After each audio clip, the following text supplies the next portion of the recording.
você que está aqui conosco. Eu sou a Aline Kerber e nós estamos no Quebrando Paradigmas. Hoje, então, nós estamos aqui com a Joana, que é terapeuta ocupacional, nossa TO no programa. E eu vou explicar um pouquinho da trajetória dela, né? Um pouquinho porque ela é muitas coisas. Então, a Joana Hort, ela é graduada em terapia ocupacional pela Federal de Santa Maria. Foi longe, hein? Sim. Ela tem especialização também em terapia ocupacional pediátrica, o que eu adoro, porque é voltado aos pequenos. E outros cursos, então, os cursos dela de formação em transtorno do espectro autista, autista intervenção e inclusão, curso introdutório no modelo de intervenção precoce Denver, o curso básico de integração sensorial de Aires, inclusive que ela está iniciando a certificação internacional desse curso, muito legal, e conceito evolutivo de Bobat, que está em andamento, né? Então, uma extensa caminhada em pouco tempo, né? Nós vínhamos falando antes de gravar que tu te formou agora, em 2015, né? Eu digo agora, foi pouco tempo. E já buscou várias formações, né? E como a gente também estava falando aqui antes, as formações também eu acho que te ajudaram com a entrada no mercado de trabalho, porque apesar de não ser tão novo, né, esse campo, mas culturalmente é bastante novo, né? Sim, e acaba que quando eu comecei a trabalhar, eu fui muito para reabilitação cognitiva, deficiência intelectual, que era o público da APAE, né? Então tinha alguns casos de TEA já, que é o transtorno do espectro autista, mas a grande maioria era deficiência intelectual. E aí eu tive que ir me especializando conforme a demanda foi surgindo.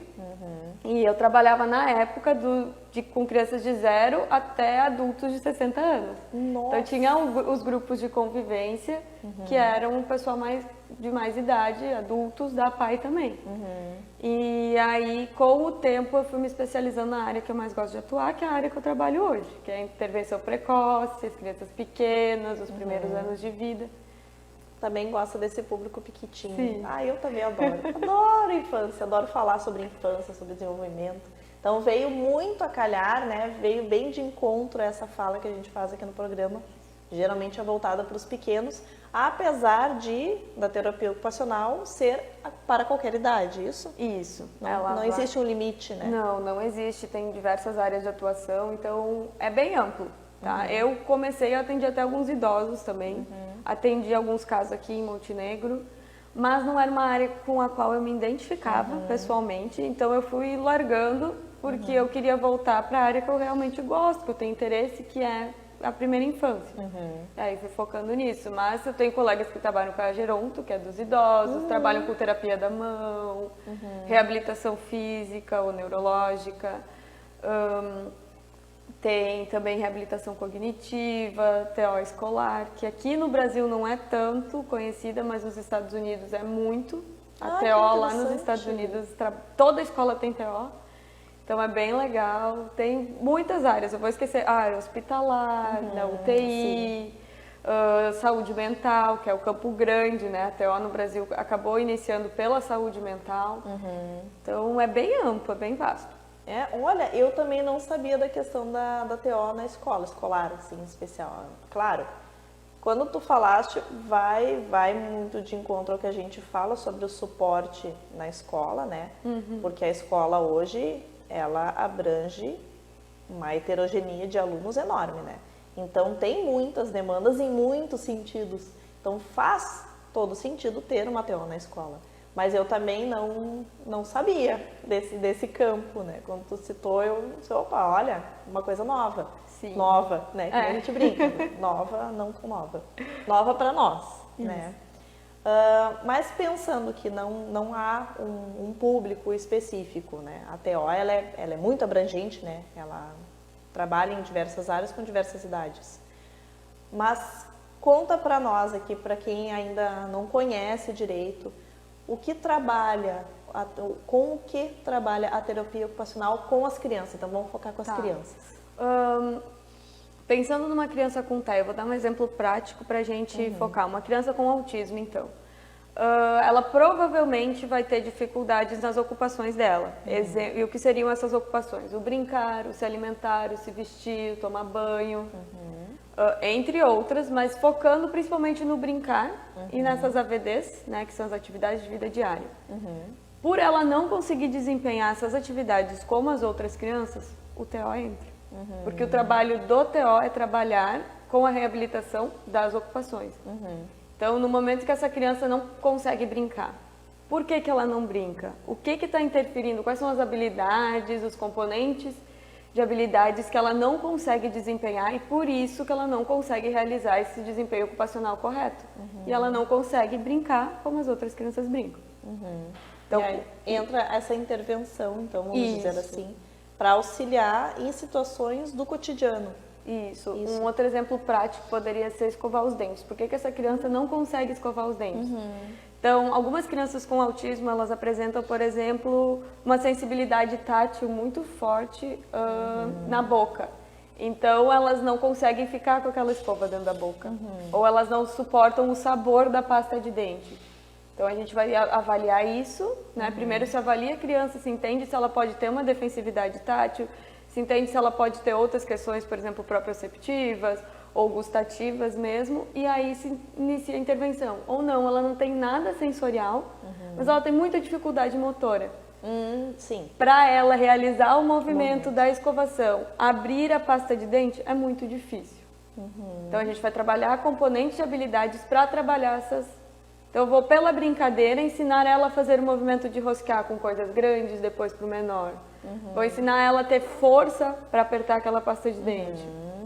Porque é isso, são coisas tão cotidianas, são coisas do nosso dia a dia que a gente não para pensar como elas podem ser difíceis. Como pegar a pasta de dente, apertar, abrir e apertar ela é uma coisa difícil. Porque a gente faz isso automático. Às vezes a gente já botou a pasta na escova, já está escovando os dentes. Nossa, eu fiz tudo isso sem nem perceber. É automático. Né? E para a criança, ela precisa aprender a automatizar todos esses movimentos. Isso vai com o tempo. Né? Quando tu chega na idade adulta, isso acaba acontecendo. É automático para a gente fazer essas coisas. Mas para a criança isso é ensinado. E para crianças com TEA, elas têm muita dificuldade. E aí a gente entra em um monte de coisa. Eu posso ficar aqui falando sobre dispraxia, sobre questões sensoriais, componentes motores, se pode ser questão de modulação, discriminação. Aí entra um monte de coisa para a gente perceber o que de verdade é. Né? São várias as possibilidades. São várias as possibilidades que podem estar interferindo dentro desse escovar os dentes. E aí quando a gente descobre o que é, a gente inicia a intervenção para melhorar isso. Nossa, gente, isso falando só de escovar os dentes, né? Que como tu disseste, é uma coisa que para nós é muito simples, né? Automática. A gente nem percebe tudo que está envolvido, né? Naquela ação de escovar os dentes. Toda a questão de pegar a pasta, abrir tampinha, coordenar até a colocação da pasta na escova, que é uma área pequena, né? Quando tu foi falando, eu fui pensando, a gente não se dá conta que dependendo do indivíduo, existe toda uma série de dificuldades só na ação de organizar o momento da escovação, nem falando do momento da escovação em si, que nem tu disseste, que pode daí envolver a questão do sabor, a questão da própria textura, né, da escova. Então, é um mundo de coisas envolvido numa situação diária, né, cotidiana, simples, básica. Agora vamos pensando, que nem tu disseste, nós não vamos poder ficar falando de tudo porque não vai dar tempo, mas eu fiquei imaginando um mundo de possibilidades dentro de uma rotina diária que pode e deve ser trabalhada, né? Pensando na alimentação, pensando toda a questão de higiene, banho, lavar o rosto, lavar mãos. Então, o que para nós é rotineiro, né, para uma criança com alguma dificuldade, é complexo.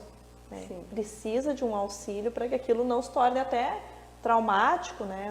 Não se crie alguma trava sobre aquela situação, que são coisas que a criança vai ter que crescer e vai levar para a vida, né? Questões básicas de higiene e alimentação precisam ser trabalhadas porque vai precisar. Né? Isso, e o quanto a gente tem um papel importante, tanto quanto terapeuta, quanto educador, na vida e dessa criança, nessa construção desses anos iniciais, porque uma criança pequena tem os pais ali e os pais estão dando o melhor que eles conseguem dentro do que eles têm de referência. Então eu pergunto para um conhecido e ele diz, não, mas vai, força que daqui a pouco vai, sabe? É assim mesmo, eles reclamam, mas depois vai, funciona. E às vezes não, às vezes traumatiza, às vezes a criança vai ficar gritando e o pai vai ficar, meu Deus, mas eu tenho que estar fazendo alguma coisa errada e não sabe o que está causando esse choro extremo, né? Então, quando alguém consegue acolher, seja na escola, seja na terapia, acolher essa família, explicar possíveis motivos, encaminhar para os profissionais corretos e dar uma resolutiva, pelo menos que sejam estratégias mínimas para resolver aquilo hoje, né? Com a terapia a gente quer que resolva para sempre, mas que pelo menos reduza um pouco, já faz toda a diferença. Nossa, com certeza. E contigo falando assim, se pensa que o terapeuta, ele não é só para aquele indivíduo, ele é para toda a família, né? Ele acaba abraçando toda a família. Sim, eu tento trabalhar com um modelo que vem sendo difundido mais atualmente, que é o modelo centrado na família. Então, a terapia ela é baseada no que a família deseja. Né? As metas são construídas com a família. Tem casos, por exemplo, que eu dei alta, que era porque a família não queria mais, não via mais a necessidade. Então, no momento, eu, como terapeuta, vejo que existem muitas habilidades a serem trabalhadas, que ainda tem algumas coisas que precisam ser trabalhadas com aquela criança. Mas se para a família, no dia a dia deles, dentro do que eles têm como meta, o que a criança está fazendo hoje é suficiente, é alta. Porque quem comanda a minha sessão, quem coloca as metas é a família. Porque quem está com essa criança no dia a dia é a família. Perfeito. Eu desejar que ela faça uma coisa que não vai ser utilizada dentro de casa não faz sentido. Então é muito melhor ouvir o que essa família tem para dizer e também ajudar essa família a perceber algumas coisas, porque às vezes eles querem, eu quero que a criança fale, né? E a criança não tem os componentes básicos nem para fala ainda, né? Então não tem como. Eu quero que a criança desfraude, mas falta um monte, agora trazendo para minha área, mas falta um monte de componente para que o desfraude aconteça. Então, o quanto a gente precisa também mostrar isso, sempre mostrando, mas a meta do desfraude vai chegar. Só que a gente vai ter que trabalhar muitas outras metas menores para chegar lá. E são questões que as famílias, em geral, não têm esse conhecimento, né? Não estudaram as especialidades que os profissionais têm. Então, é necessário, né? É preciso todo esse acolhimento da família para que possa também dar um suporte para que eles compreendam essa escadinha, né?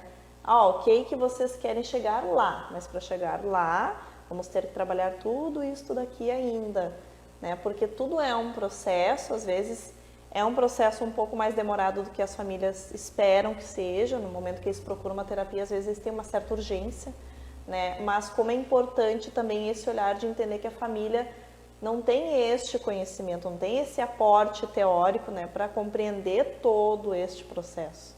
Então, como é importante, né, o papel do profissional, tanto com a criança, que, nossa, obviamente é muito importante, mas com a família também. Né? Como é importante esse trabalho integral, né? Essa questão de trabalhar com todos, com o grupo familiar todo. Sim, e tu falando, eu estava lembrando, tem uma frase que um professor meu usava e eu adaptei ela um pouco para mim, para trabalhar com as famílias. Assim, eu falo para a família, eu conheço as técnicas, o que eu não conheço eu corro atrás. Eu sou especialista na teoria, né? E tenho a prática para botar essa teoria em prática. Mas quem é especialista na criança, nessa criança específica, no Joãozinho, por exemplo, são vocês. Quem sabe tudo que o Joãozinho sabe ou não sabe, ou não pode fazer. Quem sabe até onde o Joãozinho pode ir são vocês. Eu conheço a teoria, eu vou mapear o desenvolvimento do Joãozinho para vocês. Vou ajudar vocês a perceber onde é que ele está em cada componente do desenvolvimento. Mas quem sabe se o Joãozinho pode ou não pode chegar lá são vocês. Então, a gente pode ser especialista nas abordagens, como integração sensorial, o Bobot, né? Mas os pais são especialistas na criança deles. Perfeito. Eu acho que é isso que cabe, assim, faz toda a diferença. Perfeita colocação. Gente, nós vamos para um rápido intervalo e daqui a pouquinho a gente já retorna para continuar essa conversa muito bacana com a Joana. Até mais!